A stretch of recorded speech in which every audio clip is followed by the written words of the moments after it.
talking baby pie. We're talking baby pie.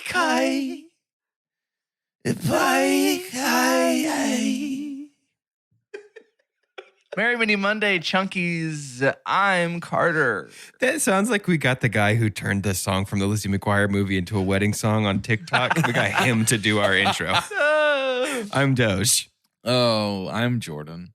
Listen, I think you're going to be really pleased. Chunkies, if you haven't heard before, I have to mute anytime we try and intentionally try to harmonize because there's a little bit of a lag and it would be off. So I think we nailed it, Jordan. Thank you for that. Good. I'm excited. Thank you for that energy today. We've got a lot of high energy today. We're talking about episode 2 of Moon Knight, and then we're going into our round of 32 of Spring Delirium. Continuing to get, both of these topics are probably the top 2 topics on that top level of Patreon for us on Discord.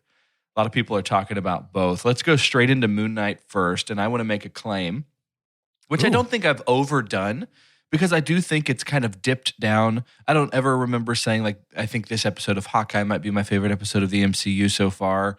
I might have had that a Loki moment there, and then WandaVision is just the OG in that sense for MCU doing television shows. But episode 2 of Moon Knight was pretty special. I really, really, really enjoyed it.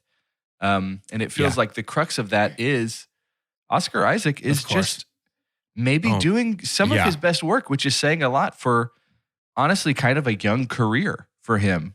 I know he's a little bit older, but I can't think, it doesn't feel like it was too long ago that he came onto the scene, right? Out of nowhere, right.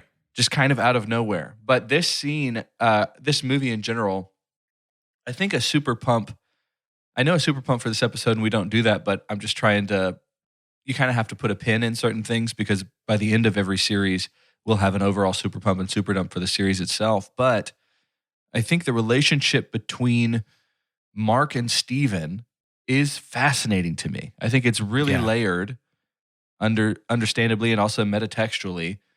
My heart was breaking for Steven when he was like, is this what it's like? When he's on the other side of the mirror, when he just kind of actually lets Mark take over, and we're seeing that. I just think direction, production, narratively is doing a pretty brilliant job of giving us pieces of some clarity for some of these dynamics. And it's a great show, guys. I'm really enjoying it. How'd y'all feel about episode 2? Yeah, I thought it was even a step up from 1, which I also really enjoyed. Yeah. The dual performance from Oscar Isaac is just really, really impressive. Yeah, that's what stands out most, is that you can tell when you're looking at him whether he's Mark or Steven. Yeah. The nonverbals. Isn't that great? Yeah. Oh my goodness. That's a role as old as time, right? I feel like as long as movies have been around, from Beauty and the Beast, it's been fascinating. People have been fascinated by the same person playing 2 different roles, and we've seen it many different ways, even down to Back to the Future. Back to the Future. Sweet Life of Zack and Cody. There's only one. Yeah. Tom Hardy had Full a movie, House. Right, where he plays these brothers. I think. Speaking of brothers, Christian Bale has played 2 different roles before. Yeah. Spoiler alert for Inception. You know what I'm saying? It's kind of like Tom Hanks. Inception. I'm really trying to throw him off my scent there. I was going to say it's like Tom Hanks in the Polar Express. He's did the same thing there. He plays the devil. He plays every single iteration of the devil in the Polar Express, including Santa Devil. I guess Hugh Jackman played 2 different roles too. I forget that in the same movie, but Polar Express. In Polar Express. So it hasn't been till Polar Express that we've been really blown away by these 2. I love how Moon Knight is really, really establishing and further iterating on the techniques we learned in cinema with the Polar Express. Yeah, absolutely. How do we feel about? So I did not know anything about Moon Knight really until, and there's still a lot I don't know about Moon Knight, but I think that's good. That's fun. 2 eps in. There were posters that showed kind of 2 iterations of a costume. Yeah. And so now we've got some clarity on that here in episode 2, in that this is the armored God surrogate version of what Steven threw together, essentially, right? Am I understanding that right? It's like he took over and now we hear his voice. Even go by two different names in the comics. Yeah. Moon Knight and Mr. Knight. Mr. Knight, yeah. Okay. Gotcha. Mr. Knight and Moon Knight. So Mr. Knight is not quite there. Right.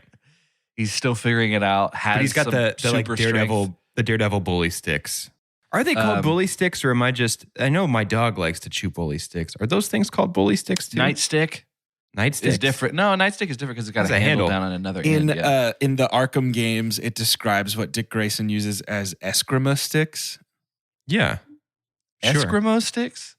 Eskrima. I don't know how to pronounce it. I've never heard Eskrimo it. sticks sounds like a little kid like wanting something from the ice cream man. You have the Eskrimo sticks. It could be Maybe that. that's a popsicle. You want a popsicle? Khonshu looks awesome. Khonshu looks so Khonshu cool. is so... Just the glimpses of Khonshu early when we were just catching him in light. I was thinking of Morbius. Yeah, me too. And I was That like, hallway. this is how. And I think they spent way less money to do it in this one. But yeah, Khonshu looks cool. Ethan Hawke is doing, phenomenal work. He's had a bit of a renaissance the last few years. Hasn't he? Yeah. He's absolutely. I'm getting shades of like a scary Kevin Bacon from him in this for some reason. He's always sort of been like an edgier Kevin Bacon, I think, in my brain. I dig it. And I dig it. by the way, both underrated actors, in my opinion. Kevin Bacon really and good. Ethan Hawke? Yeah, for sure. I think they have a lot more to them than people think they do. And they got a lot more range. I read that Ethan Hawke and Oscar Isaac are neighbors, and that's how Ethan Hawke got offered this role, is that Oscar Isaac basically was like, Wow. jog, jog, jog, tap, tap, tap. Hey, man, do you want to be in Moon Knight? Phenomenal. You saw that it took some Absolutely convincing to get Oscar to take this. No, He's quoted as saying, after Star Wars, I do not want to be a cog in that machine again. Because Poe got done so dirty in Star Wars. But it was ultimately the kind of detachment from the rest of the MCU that convinced him to take this project. Because so far, like, this could be its own standalone thing. Yeah, they seem to be talking pretty big game about how this is its own thing, but Marvel just doesn't do that. So I'm interested if that's It wouldn't true. surprise me if this is its own thing, but Oscar's Moon Knight shows up somewhere else. But Sure. I think for him, I don't want to be a cog in the machine means I don't want to get my whole deal hijacked by a different story halfway through it. Yeah.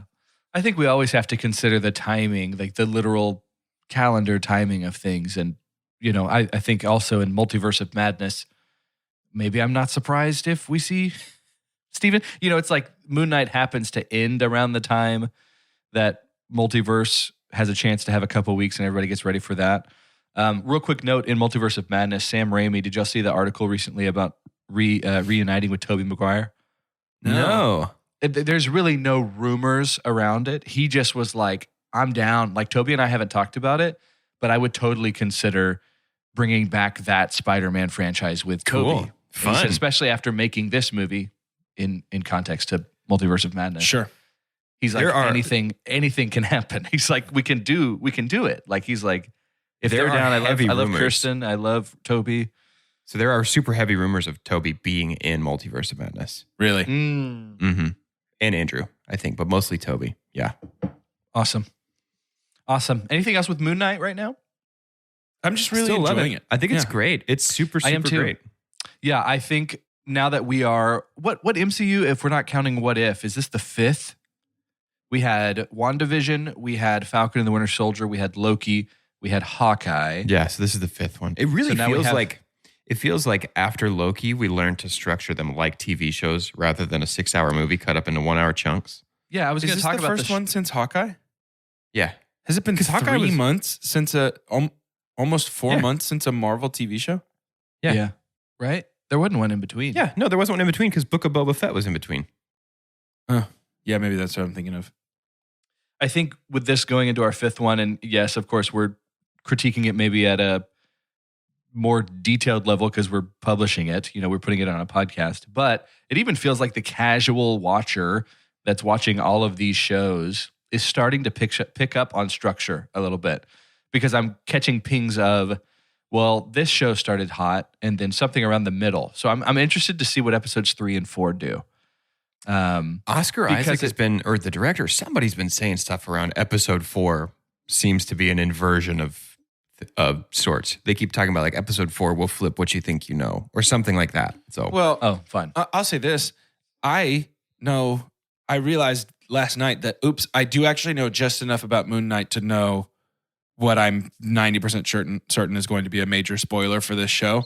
Same. Yeah. And Callie doesn't know it, and it doesn't sound like you know it, Carter. And so I could probably allow take us a swing to ruin at it for you right now. 3, 2, 1. I could probably take a swing at what hunch. episode 4 is. So I have a hunch. Yeah, sure.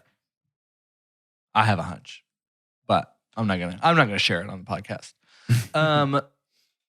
Also, I will say the episode length feels more legitimate to what we see on our little scrub bar. Yeah. Than it has in it's the not past, like 12 minutes of credits in 5 different languages. Yeah, not at all. Any other highlights from Moon Knight? Oscar. Yeah. Oscar. Speaking of Oscar do love some ads. No.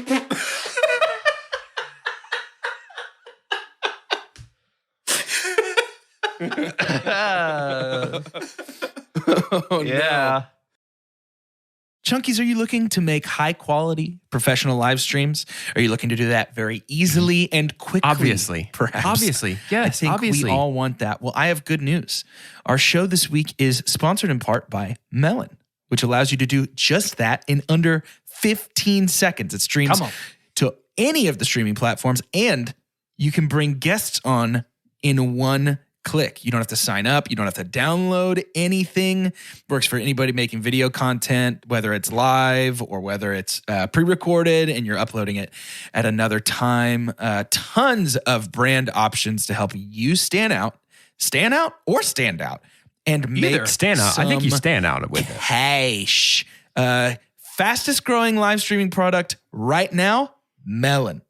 And you can go live in just those 5 kicks and clicks. We've got stands and stands. We've got kicks and clicks. So it's multi-stream. You can do Facebook, YouTube, Twitch, Twitter, all that stuff all at once. Cloud-based, so our servers do all the work. As in, speaking on behalf of Melon, we've got the full HD. Now. We're part of their team now. We're part of the Melon family. I put their name on my business card. Should I not have done that? 1080p so they can see all the pores of that melon. And then it's unlimited customization like Jordan already talked about. Overlays, backgrounds, brand colors. And then there's donations. Do you want to earn income and be rich in a new tax bracket like your chunkies, like your chunk boys, like your pod boys are? You can do that with Melon. Take 0% of those fees, by the way. All that money is going straight into your pockets if you have them on that day. Melon's easy to set up, intuitive UI, easy in-studio navigation, nothing to install, and it will record locally onto your hard drive. You can get separate video and audio tracks for each participant if you're, maybe cutting a podcast episode together after you record. This is a great opportunity to do that. And listen, we've talked before about how easy Melon is. It's super duper easy, but should you get stuck, they have real people there, ready to help you at any point. Real humans who love you, who are proud of you, who will help you with any Melon problems you've got. And if for some reason you don't want to talk to a real human, which I get it, some people don't want to do that, they also have written video and audio guides. If this sounds like something that's right up your alley and you're interested, I have good news. Melon has partnered with Lil Old Us to set up an awesome free trial for our dear chunky listeners. And if you want to take part in that free trial, you're going to go to melonapp.com/chunky. That's melonapp.com/CHUNKY to get started for free today. melonapp.com/chunky. Melon, show people your melon via live stream. We're back and having trouble getting over how brilliant me am with beautiful. my transition. Yeah, good job. Let's get into Spring Delirium. This is going to be the final week. Now, we're going to talk about it in the weeks ahead as we reach towards our champion. But after this week, Chunkies, I want to let you know right now that you are going to have the power. So once we make it to the Sweet 16, which will be done and set in stone after today, be following us on Instagram if you're not already. Tell your friends, tell everybody to get over there and start voting on these matchups once we hit that Sweet 16. Now, here's what's interesting.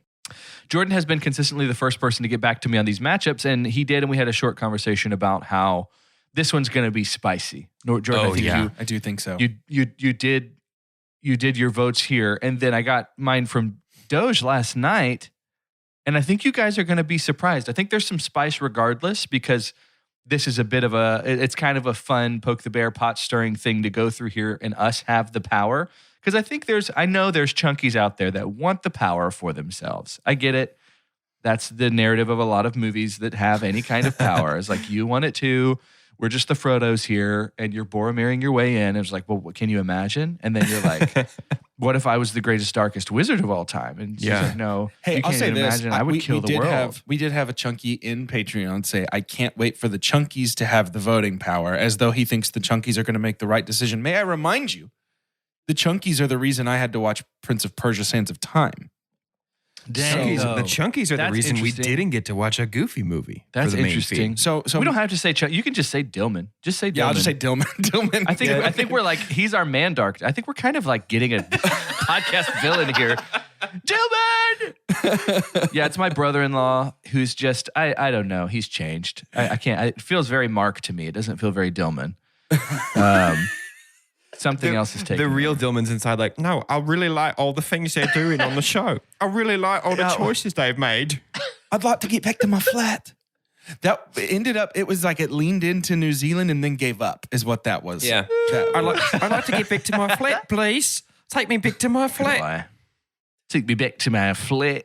We're gonna go through these matchups. How do I kind of want to change up the order here for the spice. Ooh. I really do think y'all are going to be surprised ultimately. Let's just start with the matchups we've kind of always started with. That top seed, Mario, was against Samus. And this was unanimous. So Good, if you of haven't course. listened to Spring Delirium yet,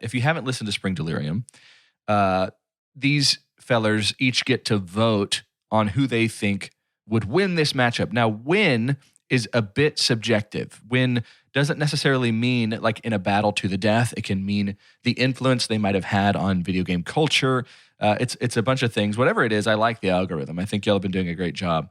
Personally, I do, as someone who made the bracket, not necessarily someone who doesn't have anything to do with the podcast, Dillman.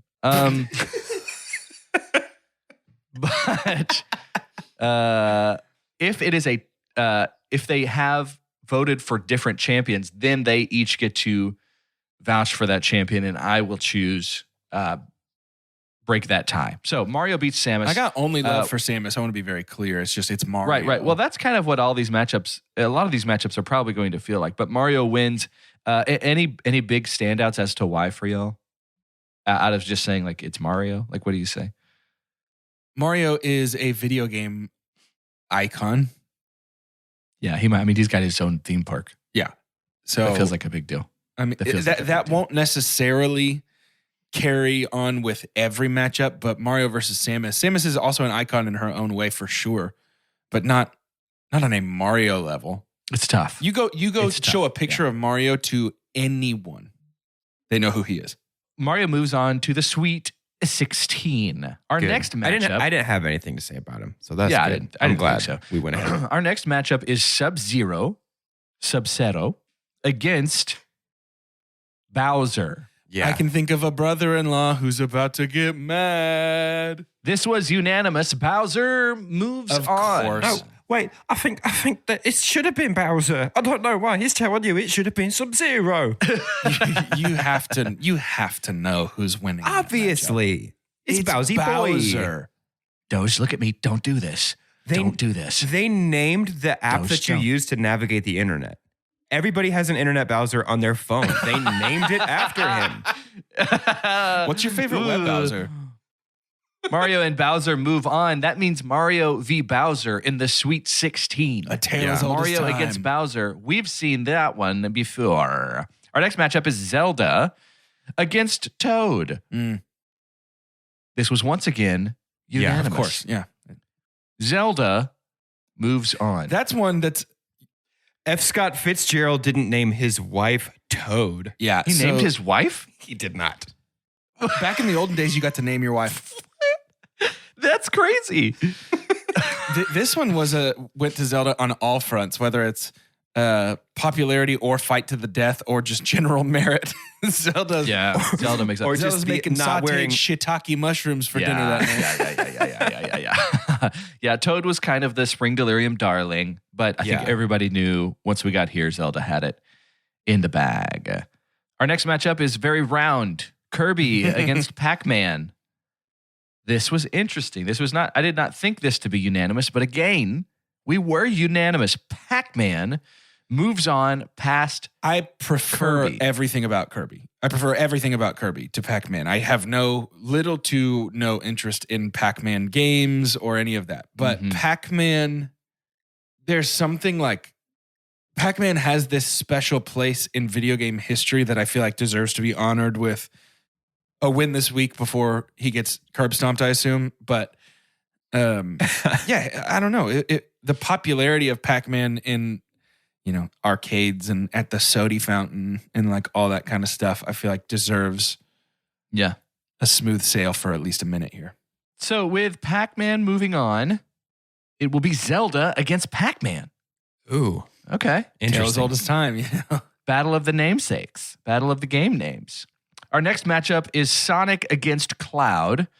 And while I know that many do love Cloud and that franchise, Sonic made it on here. He made it on to the next round. Yeah. Then we get into our first in which you two were not unanimous. Wait, really? There's only 2 times this entire time that y'all had differing opinions. What? And here is one of them. GLaDOS against Kratos. Doge chose GLaDOS of the Portal franchise. Jordan chose Kratos. This is so hard. Of God of War. Doge, I'm going to let you go first. Why GLaDOS? I think the lasting impact of Portal is greater than that of God of War. I think that Portal is perhaps more innovative, which is tricky to say, than God of War has been. God of War is sort of playing in a playground, in a sandbox. Particularly, I'll speak to the most recent one, which is what I'm most familiar with. It's a bit The Last of Us, a bit The Road in terms of sad dad, sad boy must journey. I don't know, man. I just feel like the both the mechanical innovation of Portal with the portal gun mechanic, and then just the overall vibe of it deserves a win in this round. Jordan, how do you feel? I have never played a game that feels like it is in, to borrow a phrase I've heard about it from elsewhere, in conversation with its own history more than the newest God of War. It feels like a send up and almost like it's a video game that says we're moving on from what we used to be in a very interesting way. The God of War series 1 through 3 and some of the mobile, like in between, or not mobile, but like PSP in between entries into the series were very over the top, gratuitous, just kind of like lewd and sloppy was sort of the God of War style. Irreverent, that whole thing. And then all of a sudden this new God of War comes out where they have entered into this conversation about what it means to leave a legacy, what it means to be a good father. I don't know. I just have such a soft spot for the new iteration of God of War and the fact that it takes its own history and doesn't erase it. Kratos in the game has still done all of those things. He has just changed, and they managed to call back to those things and show a Kratos that has evolved. I was just so impressed from a storytelling perspective. It really blew me away. Yeah, I think bringing up new iteration, I think that is a pretty fascinating thing, that it had a bit of a rebrand. Mm-hmm.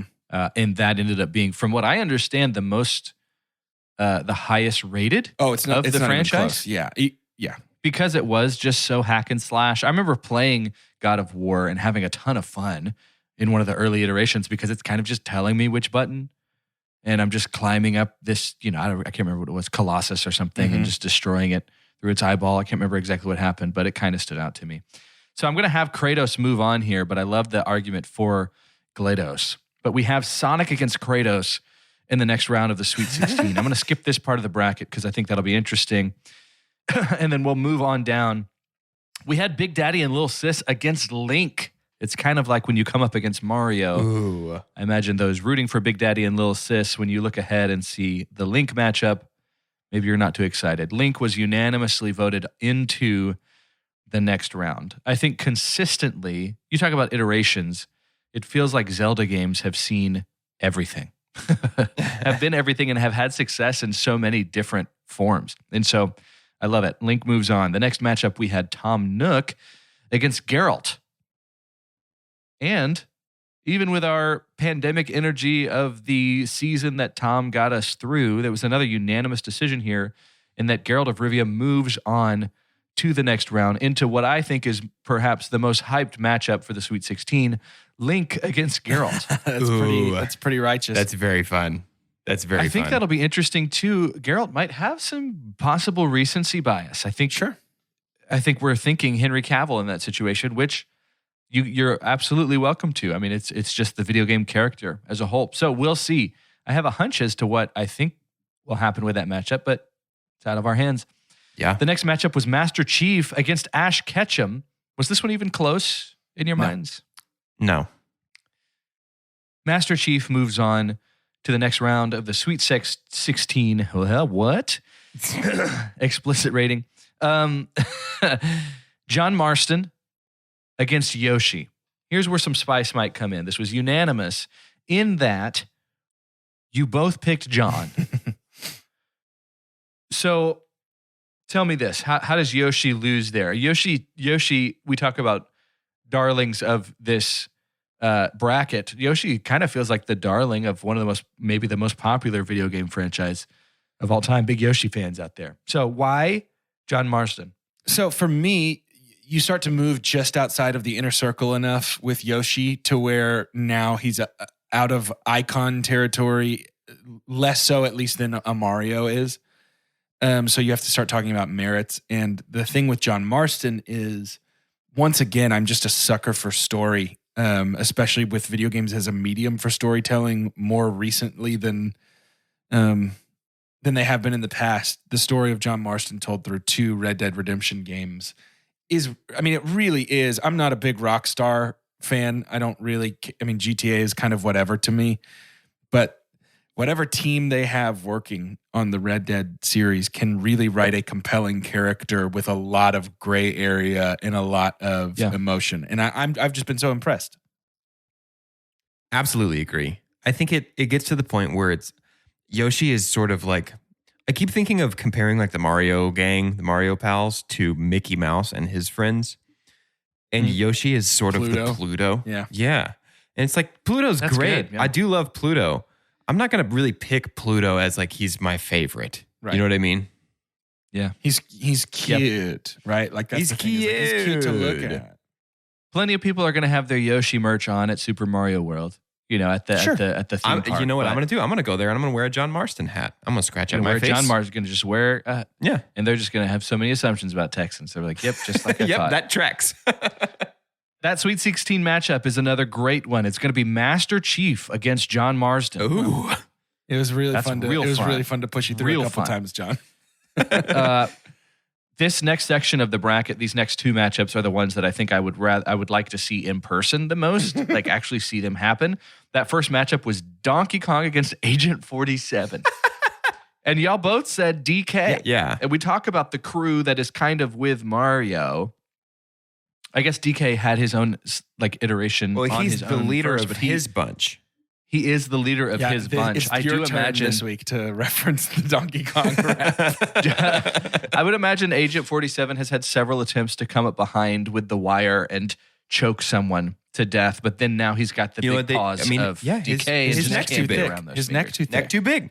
Neck too big. Neck is just way too big. You tried to garate him. Neck too big. DK moves on. Our next matchup, and you might have to explain yourselves, you might not. This is probably the most hyped on Discord character that we have in this bracket. Tony Hawk against Fox McCloud. The Hawk wins in this scenario for y'all. It was unanimous. Tony Hawk moves on to beat Fox. Now, Star Fox is a big deal. How does Tony Hawk win this one to you? Here's the thing. Fox flies around in a spaceship. He shoots things. Tony Hawk, he comes, he lays himself bare, board in hand. He says, so here I am doing everything I can, holding on to what I am, pretending I'm a Superman. Sure. And then we say, you look kind of like that guy, Tony Hawk, right? And that's just a different level. Yeah. Tony Hawk will go on into the next round to go against Donkey Kong. Tony Hawk. Did I say Tony Kong? Tony Kong. Tony Hawk against Donkey Kong. Our next matchup. Solid Snake against Pikachu. Pikachu moves on past Solid Snake of Metal Gear into the next round. Then we had, here is the last that y'all had that was not the same, which out of these 16 matchups, you only disagreed twice. This is not, I don't think anything like this in any iteration has happened on Two Chunks and a Hunk. But we had Joel against Desmond Miles. Joel of The Last of Us, Desmond Miles of the Assassin's Creed franchise. Jordan, you get to go first this time. Why Joel? I guess you're saying that my friend Doge chose Desmond Miles. I am. I chose the Assassin's Creed franchise. That's not what we're talking about, though. I'd love for you to go first. Sure. I prefer my first talking. Yeah, I chose Desmond as a surrogate for the Assassin's Creed franchise because Carter did say that's why he put Desmond himself in the bracket, was to represent Assassin's Creed. And if we remember the first round, at least the first five. The first round, I voted against Desmond because I said Desmond is the wrong character. I'd vote for him if he was Ezio or if he was Altair. And Carter said, well, he represents the Assassin's Creed franchise.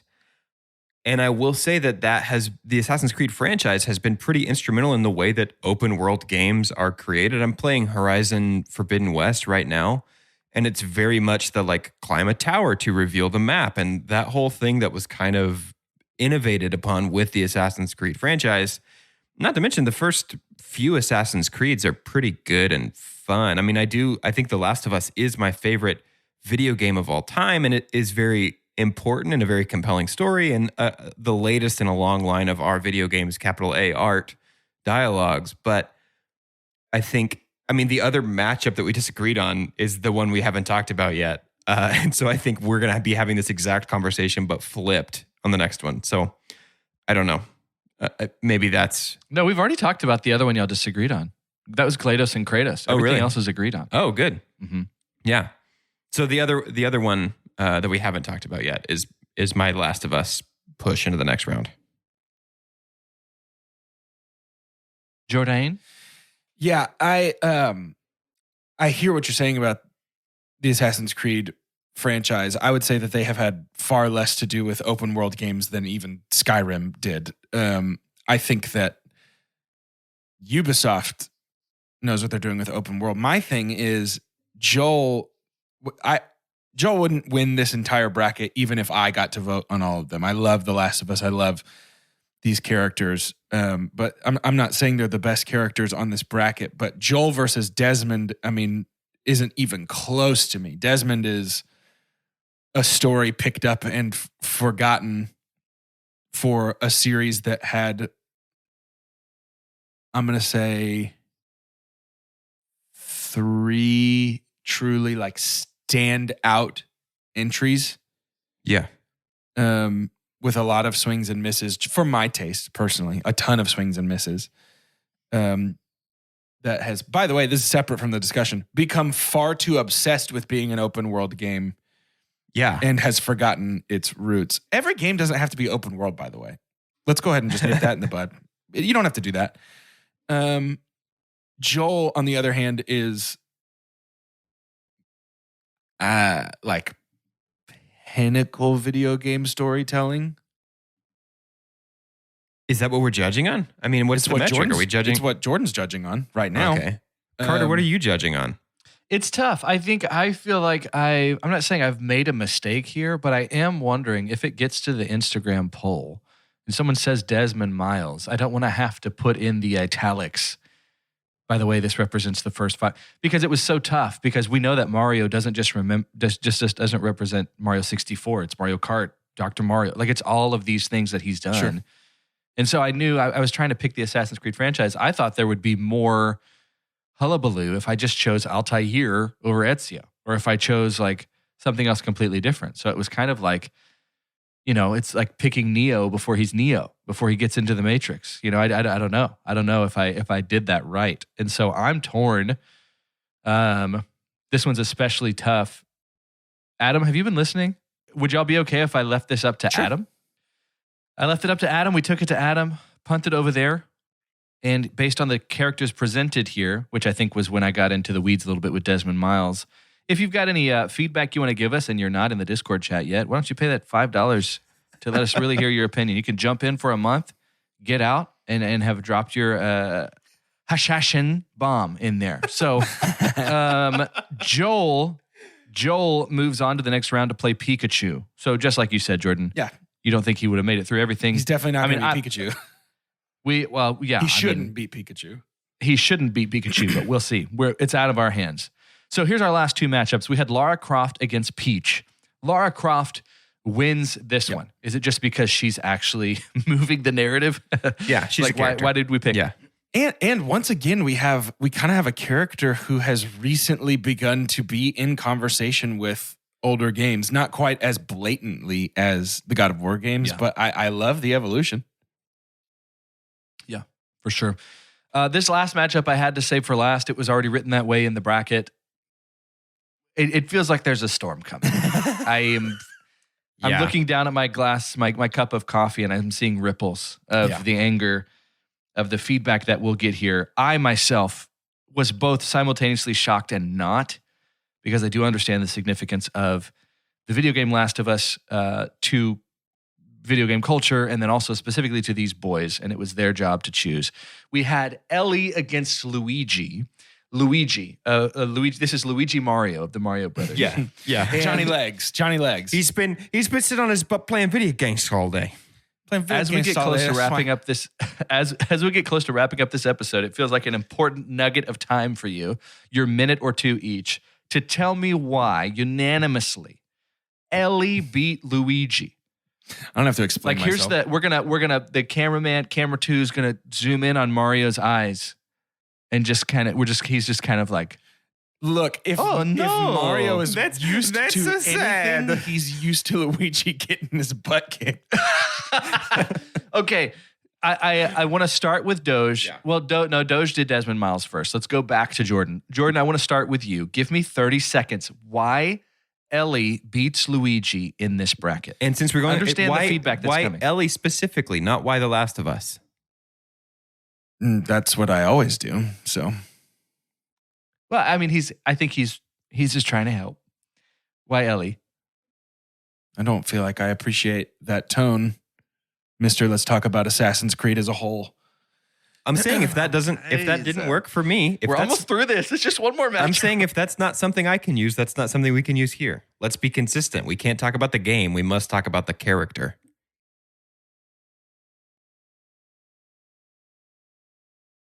I am nothing if not consistent, Mr. Dozier. Ellie, I think, has had one of the greatest journeys of a video game character. I understand that there are some differing opinions on the most recent iteration of her arc, but it, for whatever reason, absolutely works for me. I think it's a combination of Ashley Johnson's voice acting and just the things that we have seen this character go through. This is one of the few characters on this list that feels like I have watched her in some long-form TV show rather than played her in a video game. Like, there is that much depth and conflict and emotion tied up in her character and in her character arc. And I just think she's one of the best written video game characters of all time. This was shockingly easy for me to decide. Sorry, love you, Luigi. Them's the breaks, though. If you had been up against somebody else, you'd be here. But the card got no breaks. Doge, why Ellie? I picked Ellie because I wanted there to be some Last of Us representation in the next round. And I did not pick Joel for the last time I got to choose from the characters from this game. Okay. So our matchups as we go into the Sweet 16. Mario against Bowser. Zelda against Pac-Man. Sonic against Kratos. Joel against Pikachu. Link against Geralt. Master Chief against John Marsden. Donkey Kong against Tony Hawk. And Lara Croft against Ellie. You got to ask yourself if you really wanted this to be 5 Mario characters versus other people, too. Yeah. I mean, here apparently we want it to be 2 Last of Us characters versus other people, like the 2 characters from The Last of Us. Let's have the extended cast of The Last of Us versus a couple other video game boys and gals.